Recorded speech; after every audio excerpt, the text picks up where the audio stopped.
On April 28, 1945, an SS general was dragged into the Reich Chancellery Garden.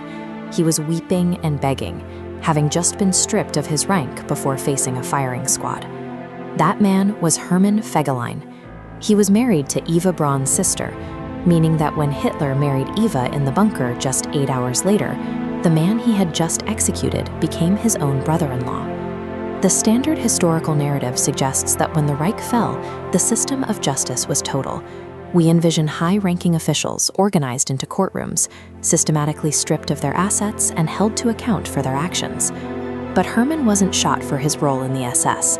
Hitler ordered his death for desertion, for trying to flee the bunker in the final days of the war. When we look at the fates of his surviving family members, the story of post-war justice looks very different. The family's history reveals a paradox. In the chaos of 1945, the consequences for one's actions often depended more on proximity to the bunker than on the scale of the crimes committed. In the spaces between the trials, it was possible for the most documented monsters to thrive. 7 days after her husband's execution, Gretel Fegelein gave birth to a daughter in the safety of the Austrian Alps. She named the baby Eva Barbara, a living memorial to her sister who had just died alongside Hitler in Berlin. While millions of displaced people wandered through shattered cities, Gretel was largely ignored by the occupying forces. Allied investigators categorized her as a peripheral figure, someone who had simply married the wrong man. She walked free without facing a tribunal. She used that freedom to secure her future. Before the Allies could catalog Nazi assets, Gretel hid Eva Braun's most valuable jewelry, private letters, and personal films at an Austrian castle.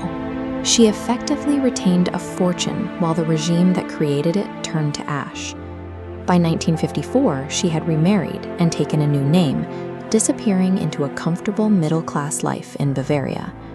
Gretel maintained silence about what she had witnessed for 33 years, never giving an interview or contributing to the post-war reckoning. Her silence protected her from investigators, but her hoarding inadvertently protected history.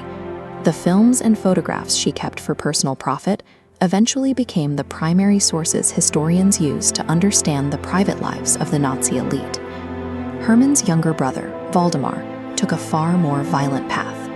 In the summer of 1941, he was a field commander leading SS cavalry units through the Pripyat marshes of Belarus, conducting what the SS called anti-partisan sweeps. The reality was systematic mass murder. In just 12 days, Waldemar's units killed 14,178 Jewish civilians, marching families into the marshes to be shot. These were not anonymous orders. Waldemar's personal signature appeared on the reports documenting the executions, and his command authority was clearly recorded in the military chain of communications. Yet, as the Nuremberg trials focused on the architects of the Holocaust in Berlin, many field commanders like Waldemar slipped through the cracks. Because he wasn't part of the inner circle in the bunker, he was never charged by a tribunal. Waldemar returned to the family trade, raising horses. He lived under his own name, raised 5 children, and operated an elite riding stable in the Bavarian countryside, while the victims of his orders lay in mass graves. The man who had documented the murder of 14,000 people in his own handwriting was never arrested. He died in his own bed at the age of 88, having spent over half a century as a free man. While the perpetrators lived in peace, the weight of the family name fell to Eva Barbara. She inherited no property or wealth, only a surname that in post-war Germany was a direct link to the regime's final, desperate chapter. She lived with the reputation of a father she never met. In his memoirs, Albert Speer described Hermann Fegelein as one of the most disgusting persons in the Nazi inner circle, a sentiment shared by many who had worked alongside him. Historians look to people like Eva Barbara when studying intergenerational trauma.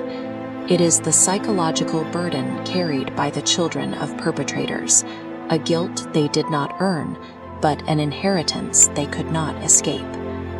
On April 25, 1971, at the age of 26, Eva Barbara took her own life. She used a slow-acting pesticide, ending a life that had been defined by the shadow of a family she barely knew. The timing of her death created a chilling echo. She died almost exactly 30 years to the day after her father's execution in the Chancellery Garden. The final records of the Fegelein family present a troubling image of justice. One brother was shot for betraying Hitler. The other murdered thousands and died of old age. The widow profited from the collapse and lived in comfort for decades. The Fegelein legacy suggests that the organized justice of the post-war era was often an illusion. While the guilty successfully built lives on foundations of atrocity, it was the only member of the family who was innocent of their crimes who ultimately